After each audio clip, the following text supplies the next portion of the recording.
الله الذي خلق السماوات والأرض وأنزل من السماء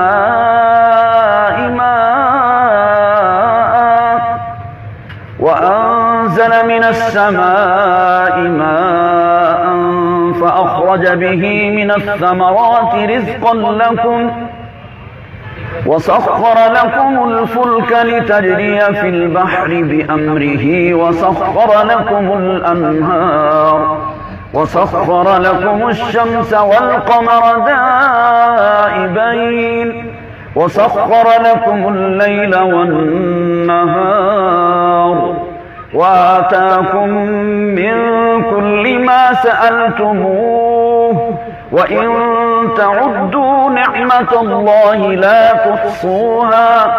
إن الإنسان لظلوم كفار.